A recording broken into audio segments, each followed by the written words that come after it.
Happy Easter in these strange times, and good morning. And welcome to the Unitarian Universalist Church of Urbana-Champaign. I am Reverend Florence Kaplow, the minister of this church. Our mission is to build community, seek inspiration, promote justice, and find peace. And we are coming to you live from my home with the help of many others in other places. The theme of this service is Renewal nonetheless. We are in the midst of a global pandemic. As of today, 1,800,000 people are affected and over 100,000 have died. Our lives have changed in profound ways in just a few weeks. And many of us have friends, neighbors, and even loved ones who are ill or who have died of this disease. And yet, in these weeks, spring has come nonetheless. In these weeks, the stars and moon are brighter, with less pollution in the air. Nonetheless, animals are coming closer to us, curious at the sudden silence. And many fewer are dying on our highways.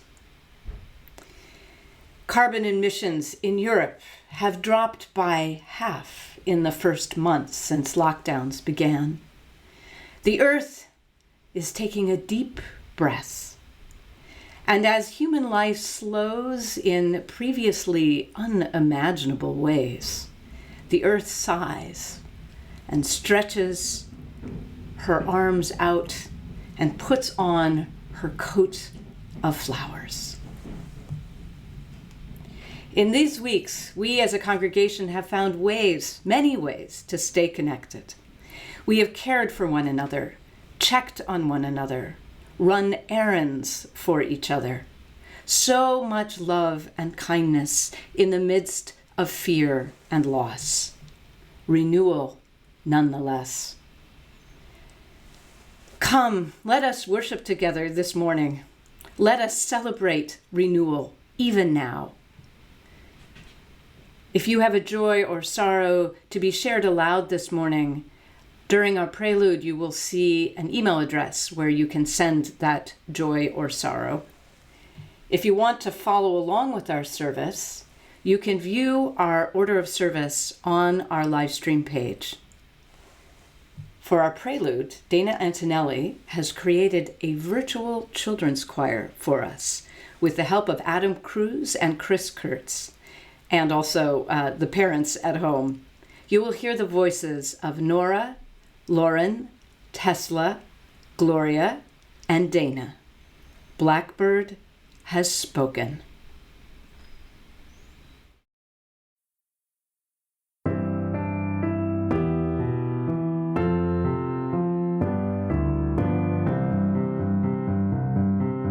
Morning has broken like the first morning.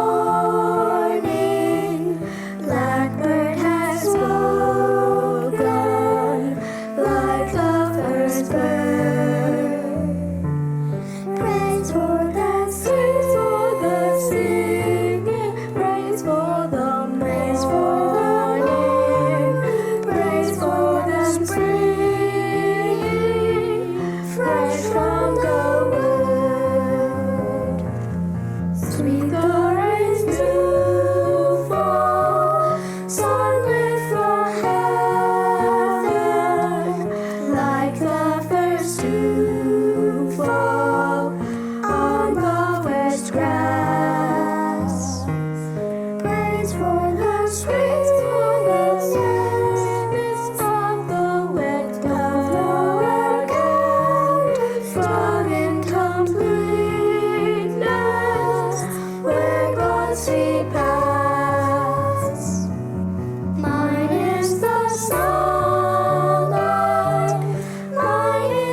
Each Sunday, when we gather together, we begin with a land acknowledgement of the native nations of the land where we gather.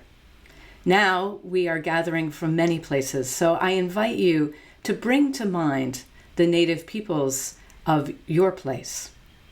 There will be a moment of silence after the acknowledgement. We recognize and acknowledge that we gather today on indigenous land, taken through deception, coercion, and violence. We acknowledge the continued oppression and displacement of Native people and honor their commitments for survival, identity, and the protection of our earth.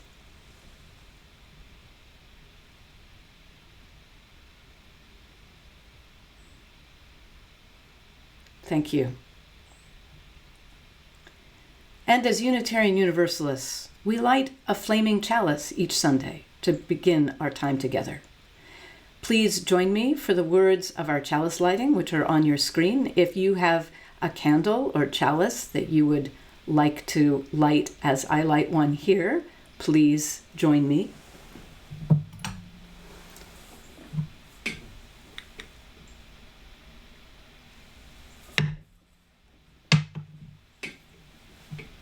As we kindle our Easter flame from our separate places, we honor the renewal inherent in life itself.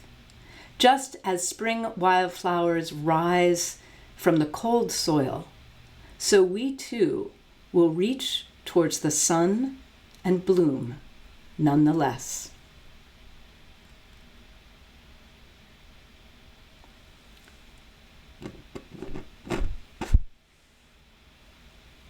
Thank you for joining with me. A few years ago, I was living in Western Colorado, and I met the singer-songwriter Ellen Stapenhorst. Every Easter, there in that valley, people gather at the top of Aspen Mountain, which is over 11,000 feet high, to celebrate Easter together. And every year, for 18 years, Ellen has shared this song of hers at that Easter service. She wrote a few days ago that this is the first time that she will not be on the mountain. And I wrote back and asked her if we could share this song in our service this morning, and she graciously agreed. The images you will see were all sent in by members and friends of UUCUC, Easter pictures from present and past. And here is First Days of Spring by Ellen Stapenhorst.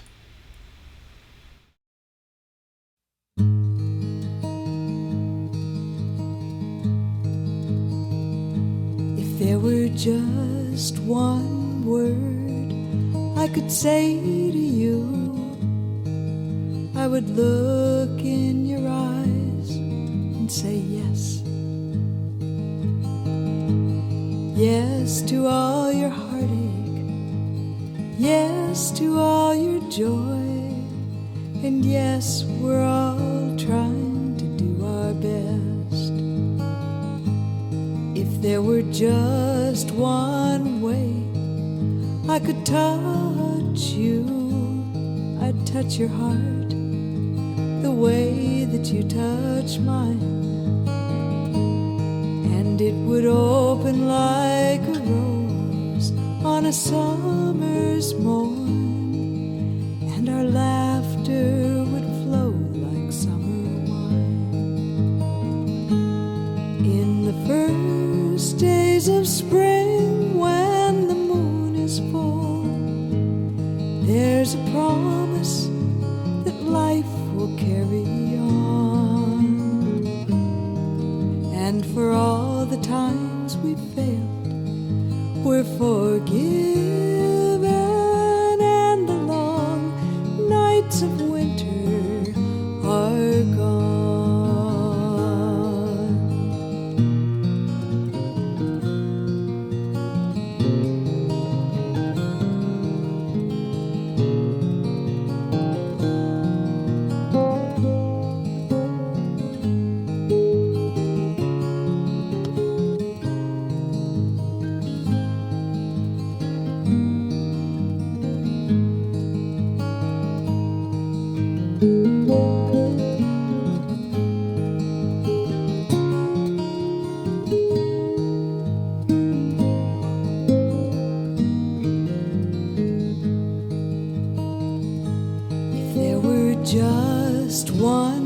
gift I could give to you,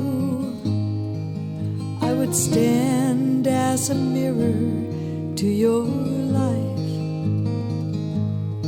and you would see the way you've grown, see the way you shine, and see all the love that's in your eyes. In the first days of spring, when the earth is full, there's a promise that life will carry on. And for all the times we failed, we're forgiven, and the long nights of winter are gone.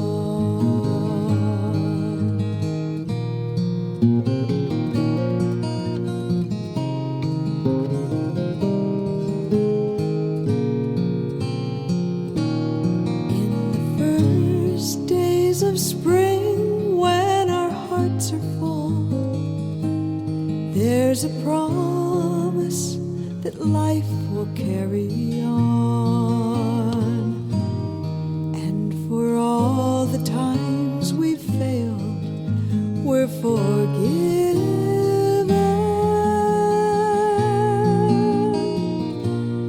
and the long cold nights of winter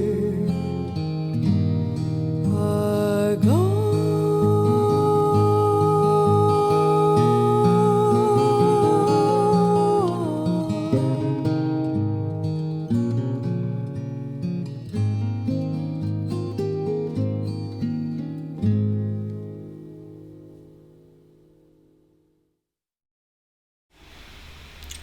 Thank you so much, Ellen. I believe that she's listening this morning. And we will put a link to her webpage or Facebook page up on our website so that you can hear more of her beautiful music. The poem you are about to hear was written by the poet E. E. Cummings. He was a lifelong Unitarian, the son of a Unitarian minister. During the First World War, he volunteered as an ambulance driver in France. But because of his anti-war beliefs, he was suspected by the French government of being a spy, and he was imprisoned for 3 months in 1918. It is said that this poem is a reflection of how he felt on the day that he was released from that prison. It will be read by my dear friend and mentor, Dr. Sharon Daly from Terre Haute, Indiana, who taught me the art of reading poetry aloud when I was a very young person. And afterwards, please join our own Emily McCown in a lovely round of one of our hymns. The lyrics will be on your screen. Enjoy this poem by E. E. Cummings. I thank you, God, for most this amazing day, for the leaping greenly spirits of trees and a blue true dream of sky, and for everything which is natural, which is infinite, which is yes.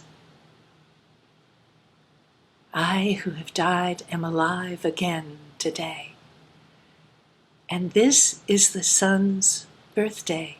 This is the birthday of life and of love and wings and of the gay, great happening, illimitably earth. How should tasting, touching, hearing, seeing, breathing, any lifted from the no of all, nothing, human merely being doubt, unimaginable you, Now the ears of my ears awake, and now the eyes of my eyes are opened.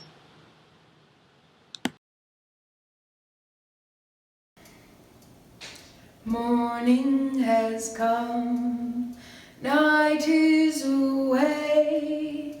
Rise with the sun and welcome the day. Morning has come. Morning. Night We usually do this song as a round. So I'll be singing it as if you're in the room with me, and I hope you join in. Morning has come, night is has come. Rise with the sun and rise with the sun, and morning has come. Night is has come. Rise with the sun and rise with the sun and rise with the sun, and night is has day. Rise with the sun and rise with the sun and rise with the sun and rise with the sun and rise with the sun and rise with the sun, and morning has come. Night is has way. Rise with the sun and rise with the sun and welcome the day.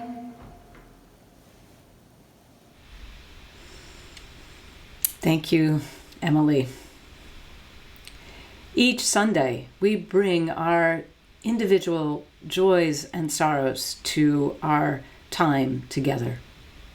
Wherever you are listening or watching today, I invite you to bring to mind the joys and sorrows in your own life as we sing a blessing song. You can sing along with the words that will be on your screen, or just let that song wash over you as a blessing. You'll also see the address to send further joys and sorrows if you'd like them read aloud this morning.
thank you to all who sent in joys and sorrows this morning.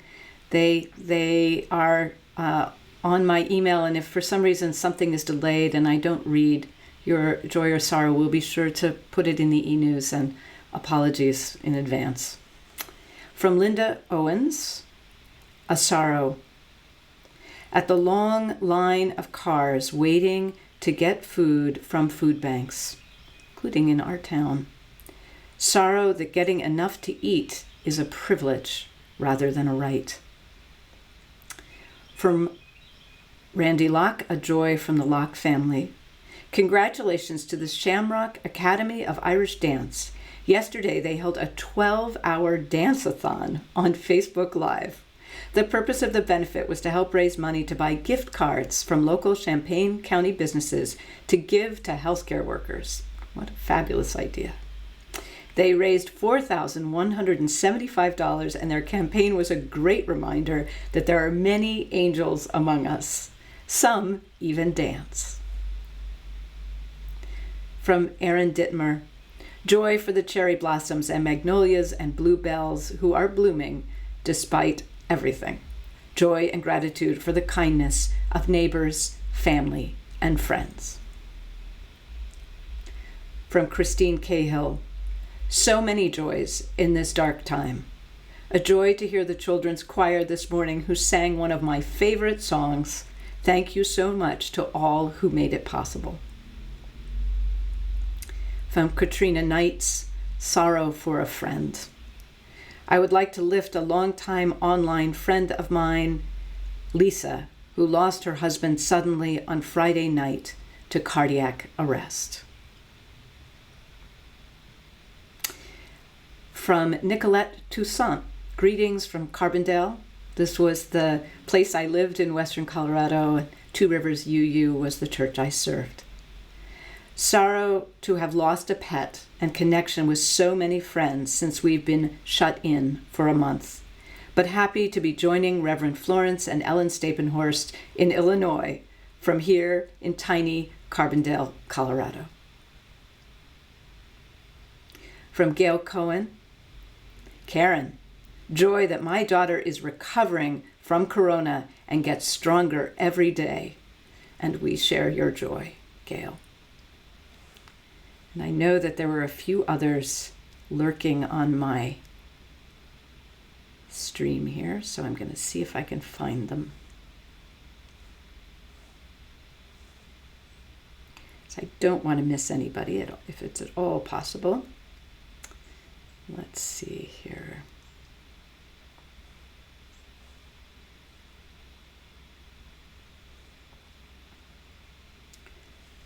Here's one from Kelly Halcomb. Sorrow. A colleague of mine tragically lost her husband after being hit while riding his bike near Muhammad. They have 2 young children. My colleague, her children, and their family now wait for this period of isolation to be over so they can gather and celebrate his life. I will be holding this family close in my heart. And again, apologies if I missed anybody else. I also want to add a sorrow for our Reverend Bill Breeden, who was with us for too short a time before the stay-at-home orders went into place.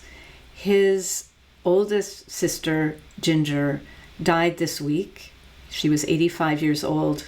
She died of the coronavirus contracted in her care facility in a small town in southern Indiana.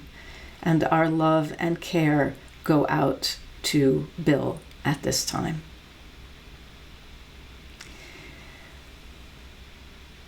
We will have a time of music, silence, meditation, reflection, and prayer now, while Alex Malamar and Yubin Lee play Mozart's Adagio from Duo No. 1 for violin and viola.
I did find a couple of more late coming joys and one concern from earlier this week, so I'll share these now.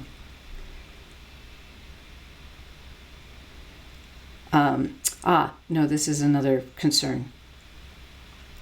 From Julie Lout. Worry for my father as he recovers from a fourth stroke in 4 months, having this time chosen not to go to the ER over fears of COVID-19. Hope as my childhood best friend in New Jersey begins recovery from nearly 3 weeks of serious illness from this virus, despite being turned away from testing on 3 occasions. And sorrow for the death of Professor Emeritus of Musicology Nicholas Temperley, whose Temperley singers brought joy to holiday households for 40 years, and whose daughter Sylvie is one of the loveliest humans I know. My heart aches. From Jerry Carden, a joy. From Jerry and Tim. A joy for our neighbors Jamie Windish and Erin Elsie that went ahead with their wedding yesterday, minus all the friends and family they wanted to be present. You may have seen their story in the News Gazette on Saturday. And from Umita Sadarangani, a concern and love for my students at Parkland College, now online, especially for those directly affected by COVID-19, including one whose mother, a Chicago police officer, just tested positive for the virus. And I have one more here.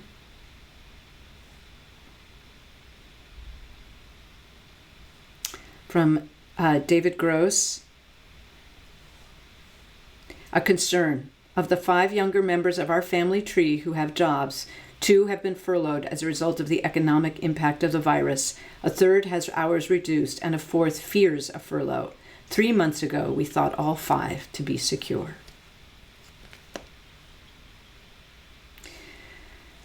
Thank you all for sharing those.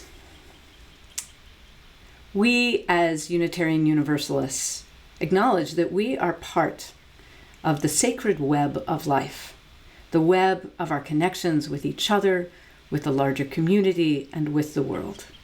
This time in our service is a time when we hold up and honor those connections, which is all the more needed in this time of isolation. We are a purposeful and resilient community, and we are finding many, many ways to stay in touch with one another and continue to care for one another. If you go to our website, you can see many of those ways. You can also sign up for our e-news. There's a link on our live stream page. I also want to just point out that we have something new as of this week, which is a 24/7 warm line. That is, if you are having difficulty, even in the middle of the night, you can call and speak to someone from the congregation. We are here for you. We want to hear from you. We want to be a support for you. And you can find that number on our COVID-19 resources part of our website.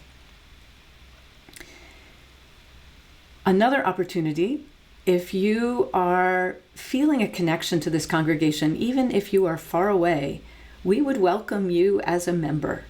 And in 2 weeks' time, on Sunday afternoon, we will have a Pathways to Membership class, which I teach along with Sherry Bolin, our Director of Congregational Engagement. And so I invite you to consider whether you might want to do that class. And again, you can find the sign-up form on our website. Our church building may be closed, but the spirit of our congregation is burning brightly. And we love you and care for you in this time. Each Sunday, we share our Sunday offering with an organization in alignment with our values and voted on by the members and friends of the congregation. And this month, our organization is RACES, which stands for Rape Advocacy, Counseling, and Education Services. Our nonprofits everywhere need our support now more than ever. So I invite you to give generously if you can. And now we have a way to give easily by text and credit card, and it is completely secure. Our financial people have done a lot of work to make sure that it is. So on the next slide, as we listen to our choir from a performance in 2010, you can follow the links to either give now or write down what you would need to know in order to give after the service. The offering will now be received.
What Isa Heard by David Budbill.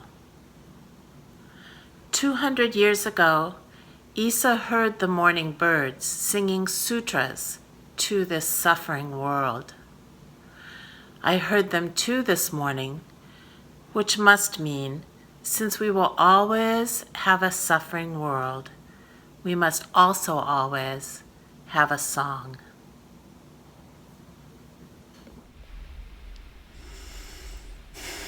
That very short poem by the Zen late Zen poet, David Budbill, has always moved me. Issa was one of the great Japanese haiku poets, and one of the characteristics of this Japanese art form is that in just a small number of words, a great range of feeling can be expressed, from joy to pathos and everywhere in between, held together. And you might have heard the word sutra in that poem. A sutra is a Buddhist teaching. So part of what David Budville is saying is that the birds are offering a teaching, a sutra about our life. A few days after our shut down period began, I started to notice something a little odd. Maybe you noticed it too. I was walking down the street or walking on the sidewalk, and the robins were not flying away in the way that I was used to. In fact, I had one just quietly look at me as I walked by. And on the same day, I had a squirrel come up to my back porch and just stroll across the back porch a few feet away from me. And I was really struck by this, that there was less fear from the animals around me. And maybe you've also noticed that the birdsong seems much louder this spring. And I think that's because the other sounds of the world, the sounds of our engines, the sounds of the engines of our economy have grown quieter, and so the birds can be heard. I'm sure many of you have seen the drone videos of our empty cities. There's so many of them. I've seen them I think the first one I saw was of Venice, and then of Indianapolis, and of Seattle. I think there's one of Chicago, and they are eerie and sad. And yet, on the streets of those empty cities, the animals are coming in from the edges where they've been hidden for so long. Some of the first images we saw online were of the canals of Venice, just days after Italy needed to shut down its activities. And the canals were blue again, rather than filled with mud from all the boat activity that happens most of the time on those canals. And there were swans. There were beautiful white swans floating near the ancient bridges of Venice. I read more recently that in parts of northern India and in Kashmir, people wept at the sight of the Himalayas, which were visible to them for the first time in 30 years because the air had cleared. And listen to these things from Forbes magazine this week. A pair of whales, of fin whales, were filmed playing just off the Mediterranean coast of southern France this week, an unusual sight near the bustling port city of Marseille. Just the latest example of wild animals roaming more freely as the humans they usually avoid stay inside during the coronavirus lockdowns. Last month, a herd of mountain goats went viral online when they were recorded roaming through the streets of Llandudno, Wales. A puma was seen on the streets of Santiago, Chile. Deer from a park in Nara, Japan, usually fed by tourists, were spotted walking through the streets of Nara, eating potted plants off the patios, and even wandering through the halls of a subway station. Wild turkeys made their way onto the campus of an elementary school in Oakland, California, while classes were canceled because of the coronavirus outbreak. And coyote sightings have been reported in multiple states across the U.S. This one doesn't really surprise me at all. The coyotes have always been there. But there was one spotted in the middle of the Golden Gate Bridge from San Francisco to Marin County. I don't know if you can feel this, but I do feel that the earth and all of its creatures are taking a deep, full breath at this time. Sometimes I even feel that Mother Nature sent this to us as a kind of wake-up. You know, the way your mother can be stern with you sometimes when you aren't listening well enough. And maybe she's saying, okay, if you're not going to do something about your reckless destruction of almost everything, I will. I will. I know that's not really the case, but there is a part of me that wonders what Earth has in mind. So we know that the animals are returning, that the animals are less afraid, that we can hear them more clearly. But it's not just the animals. Not just the animals at all. Scientists have analyzed the data from the really dramatic drops of air pollution in China, and they estimate that 77,000 lives have been saved over this time since the coronavirus hit and since China shut down so many of its activities. 77,000 people are still alive because of this. The sky, a neighbor pointed this out this week, the sky isn't crisscrossed with contrails from planes anymore.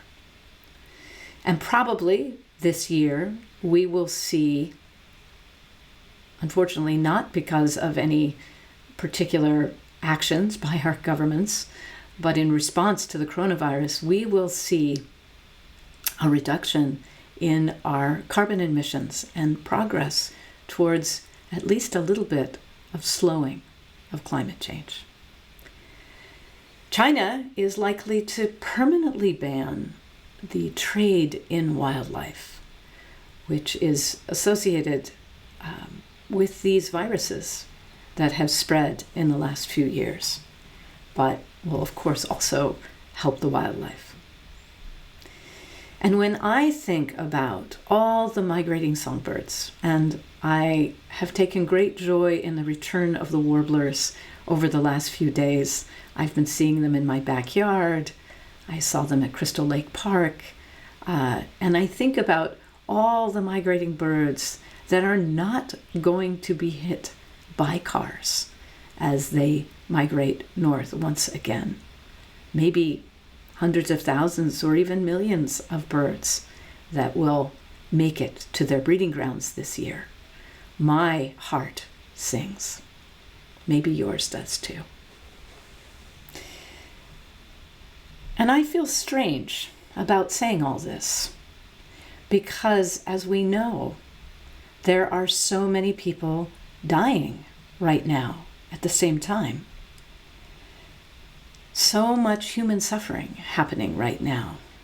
And not to mention the immense collateral damage of the shutdown hitting, as the damage always seems to hit most, the poorest and most vulnerable among us. If there has ever been a time, and it's actually been pretty obvious all along, but that we can see systemic racism at work, it is right now. I have heard that 70% of the deaths in the Chicago area are from the African American community, and that just breaks my heart.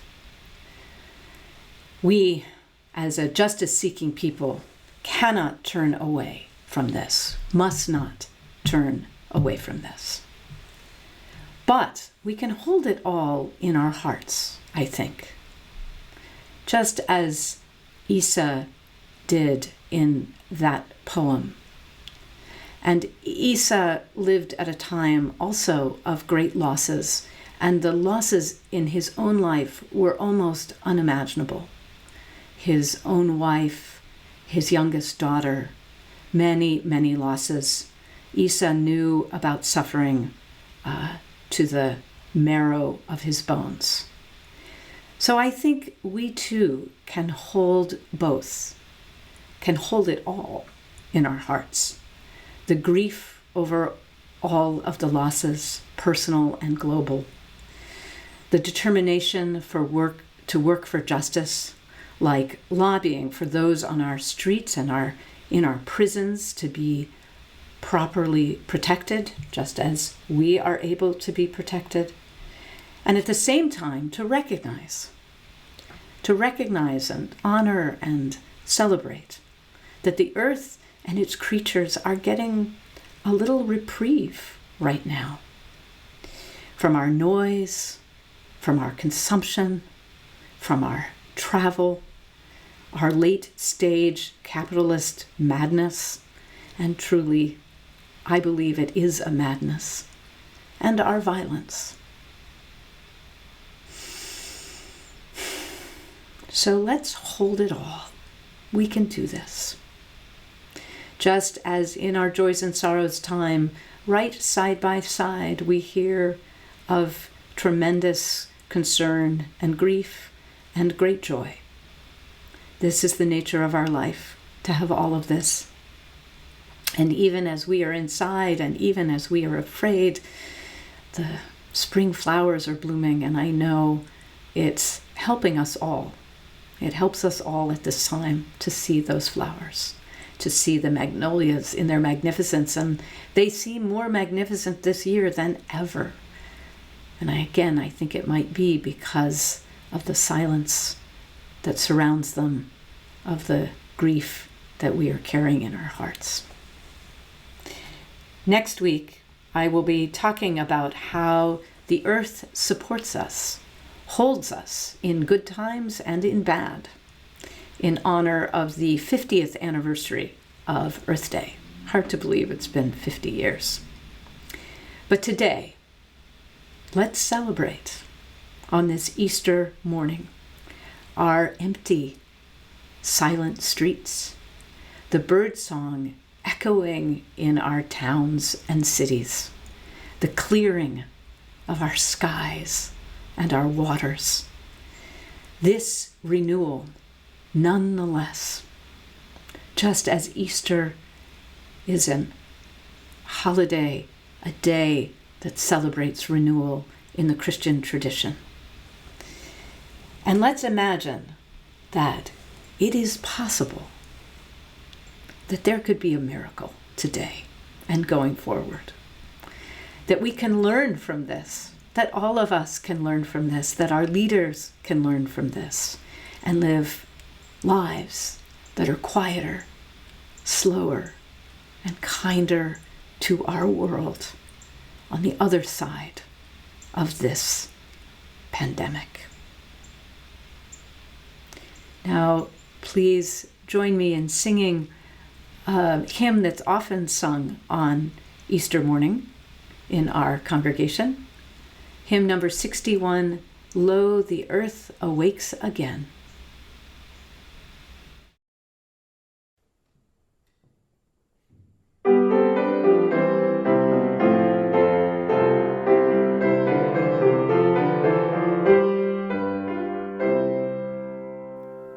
Lo, the earth awakes again, alleluia, from the winter's bond and pain.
200 years ago, Isa heard the morning birds singing sutras to this suffering world. I heard them too this morning, which must mean, since we will always have a suffering world, we must always also have a song. My wish for you this Easter morning is that you can hear that song and let it touch your suffering heart. There is a chalice extinguishing words that I have said we're going to do every Sunday until we are back together again. So please join me. If you have a chalice with you, you can extinguish it as I extinguish the one here. We extinguish this flame, but not the light of truth, the warmth of community, or the fire of commitment. These we carry in our hearts until we are together again.